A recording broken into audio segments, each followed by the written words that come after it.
I've been to a lot of studios, man. I'm gonna mention this studio because it's more of a legendary studio. It's called OTS Studios. It was in Orange Mound. A-Ball MJG was in there. I started DJing at first, so I was a backup DJ for them.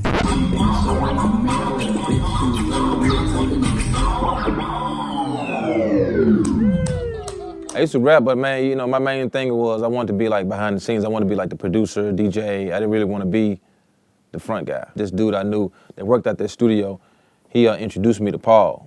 And then after that, we just linked up and that was it. Yeah! For the first time, it's going down history, baby. New 361, we gotta stay. It was on cassette tape back then. We used to sell them at these car stereo stores, one of them called Mrs. Z's. I would sell the tapes in my school, and then I was just DJing around the neighborhood, making a name for myself around the neighborhood. And I would put the tapes out, and they would sell slowly but surely, but they would go. I wanted to be, I saw myself being a big producer, big musician, something big. The Oscar goes to. It's hard out here for a We never won anything. We never won shit. We was an underground group at the time. We didn't think we was gonna win shit. It changed our lives, It changed everything.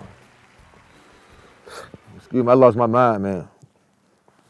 I lost my mind, I ain't gonna lie.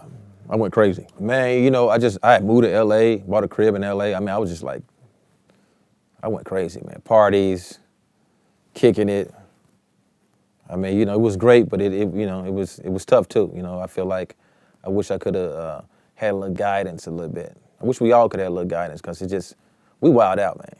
I mean, like it was party after party after party after party after party after party after club after club after club after club after club, chick after chick after chick, spin, spin, spin, spin, spin.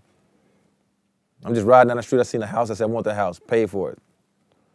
I just rode, I said, hey, I stopped, I told my bodyguard, I said, oh, stop, go back. I looked at the house, I said, shit, bought it the next day. My lawyer said, man, you crazy. He said I was crazy. I was like, man, fuck you, man, come on, man. I'm living my life. I'm living my best life.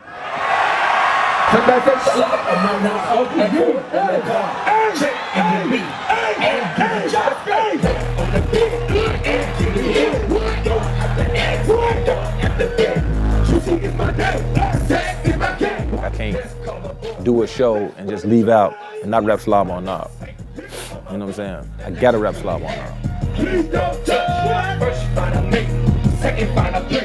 I wrote it in 11th grade. I wrote it in my history class. I was just doing something. I didn't have the beat. I just wrote the lyrics. I wrote like the first verse. The first day I was in class, and the next day I wrote the second verse. Man, that record, it's so amazing, man. Like it won't go away. You know what I mean? They sampling it, they remixing it. Everybody that's sampling and remix, I love everything they did because it just seemed to amaze me. Like that song is like over 20 some years old. It was like written in like 90, 91, and it's still around, strong. I'm always trying to help out the youngins, you know what I'm saying? I feel like as an OG, it's only right to, to pass the torch and help out the new up-and-coming artists or whatever. Whether they signing me or not, it's not even about the money. I want to fuck with y'all, man. I know it's a lot of rappers out here, man, watching me right now. You know what I'm saying? They grew up on my music, man. I've been doing this shit over 20 years, dog. 20 years. I saw you were in the studio with Uicideboy the other day. Yeah. Who linked up with who? Who reached out to who? I reached out to them. I heard some of their music on SoundCloud. I listened to a lot of SoundCloud, and I was like, damn, this shit sound like my shit. Matter of fact, it is my shit. I was like, man, this is amazing. It's like a new kind of wave of sound, you know what I'm saying? And I reached out to them. I was like, man, let's do some music together, let's link up and let's get in the studio and cook up. They look up to me, you know what I'm saying? I give them good advice on the music business and stuff like that. Man, I listen to everything. I keep my ear to the street. I never stop recording. I never stop, listening to rap music. I'm not that type of dude to just be like, all right, I'm done. I never was done. Yeah, man. We still getting this paper. Just do a check, hit it in cash, hit it in dash. Travis the man, man. When I went on tour back in the day, Travis used to open up for me. When we was putting the tour together, I was like, I gotta go on tour. They was like, who you want to open up for? I said, Travis Scott. Cause I liked his energy, you know what I'm saying? He was just like turned up, he was rocking the crowd, you know what I'm saying? Like his energy is amazing. How that song became, how Neighbor became, I was in the studio, I was letting him hear some beats of Astro World. He recorded a bunch of songs. You know, he probably used them on his next album. He even produced the beat for me too. We actually did a collab on the beat. And then on the way out the studio, I was like, yo man, I need to get you on my album. You throw me a record.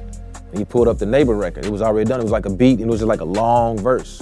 It wasn't really in no format, you know what I'm saying? It wasn't really sequenced yet.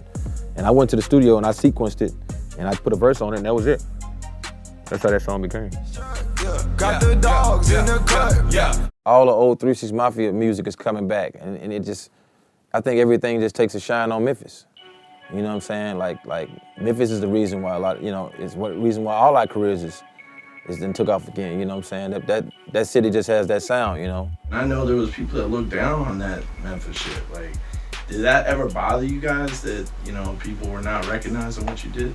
Not really, not to me, man. You know what I'm saying? Because I always felt like it gets greater later. You know, I never thought. I don't never give a fuck about what people think about me. You know, I never gave a fuck about what people say. You know, I don't focus on that. I don't even try to read up on it. I just keep doing me, and I know it's gonna pop because I know in my heart, you know, what I'm doing is gonna work. You know, and that's how I always been.